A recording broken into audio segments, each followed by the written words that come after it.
And I'm having a chat with Mary Eyre, who, as everybody at the club will know, I'm sure, is president of the EG. Now, Mary, you've got quite a story to tell, because in your younger days you played tennis at quite a high level. And in fact, I think I'm right in saying that you were at Wimbledon yourself 50 years ago today. 50 years ago today, I walked onto the centre court to play an American seeded pair.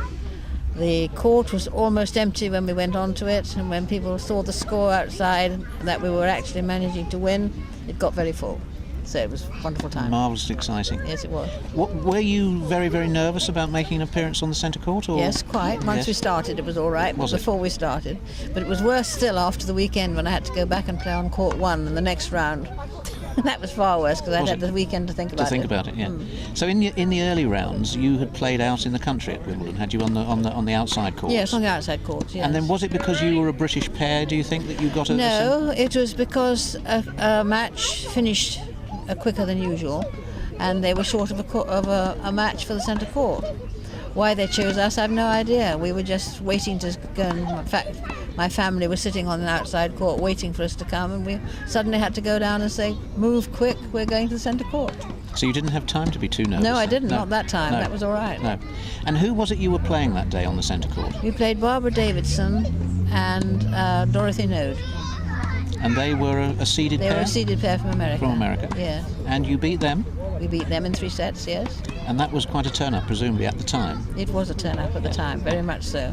And then that took you into the quarter-finals? That's right. On court 1? On court 1. On court 1, yes. And you didn't fare quite so well in the quarters? No, not quite so well, I'm afraid. But a marvellous result. Well, I think it probably was a bit of a fluke, but still. Was it? You must have played well. Actually, I do remember playing quite well, but having read the Echo today, I apparently played very well. Did you? So it says. Yeah. Wonderful memories for you. Was that the only time you played at Wimbledon, that 1 year? No, I played 12 years. Did you? Yes. But that was the most successful year you had? That was the most successful year we had. And you played doubles, obviously, and did you also play singles? No, I didn't play singles. I wasn't in the least interested in singles, I'm afraid. Ladies doubles? Ladies doubles. Mixed doubles? Yes, had a couple of lovely partners, one Indian and one African, and we did really quite well. And of course, going back even earlier, this was in what, 1953. 1953.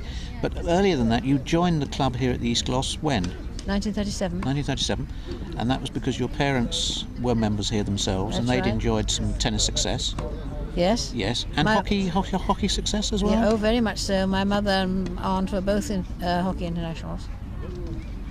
So and when you first came here, were you a tennis member or a hockey member principally? Both. Both. Because in those days, you see, we were sensible. We played tennis in the summer and hockey in the winter, and I was glad to put down one implement and pick up the other one. Because otherwise, I think if I'd played the same all the year round, I'd have been bored stiff. Which was your favourite sport? Was it the tennis or the hockey? Both the same. Didn't mind which it was, as long as I was playing. And you had obviously had a lot of success with the tennis. Did you have an equal amount of success with hockey?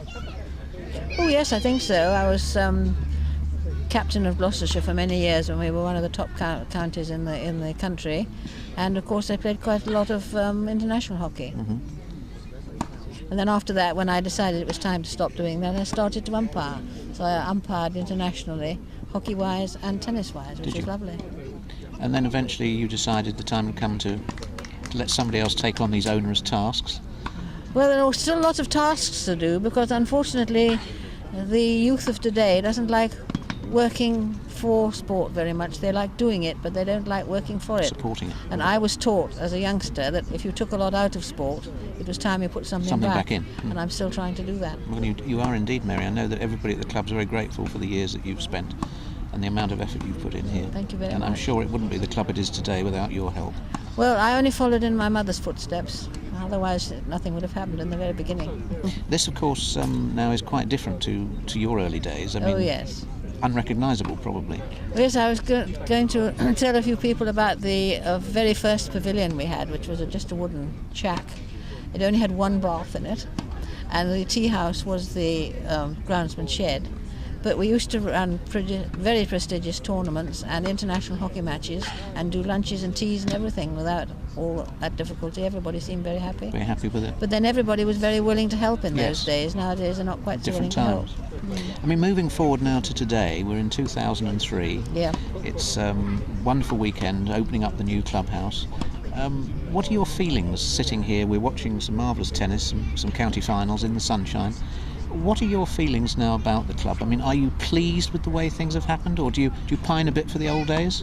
Sometimes I pine for the old days, but I think it's happening very well, and I congratulate all those people who've had a hand in doing it. But I don't want it made an enormous club like a David Lloyd. I Too don't think impersonal. that's what we want. I think what we want are a few more members, not double the membership, and we want people that are really interested and feel part of the place, not just popping in and popping out. And I think in the future it should do extremely well. So you favour keeping the traditions of the club after we've Very been much we've been so. alive for 113 years, I think, is it now? 1985 was the centenary. Was the centenary? Yes, that's right. So it's 100. I think it's 118 years. Yes, Isn't it? So yes. there's a lot of tradition. I should be very upset indeed if the tradition all went, yes, put it like that. But also understanding that things have to move on to a certain extent. Oh, yes. Offering facilities for the youngsters that they'll find appealing now, that they may not have found appealing, of course, 19. But of course, it was very funny because when I used to run junior tournaments, there were always masses and masses of girls and no boys. Now it's all boys and no girls. It's very funny. I don't Strange know how why that's it is. changed. Girls seem to have lost their competitive spirit as far as I can see. Though we have plenty in the hockey. We've got some very competitive young ladies in the hockey. In the hockey section. Very good. Well, it's been the most marvellous weekend, Mary. It really certainly has. And I know people have said some very kind things to you. And certainly the credit to the club, and a lot of the credit must go to you. And thank you very much for talking to us. Thank you very much. I've thoroughly enjoyed the weekend, and I do congratulate all those who've had taking a part in it. Thank you, Mary. Thank you.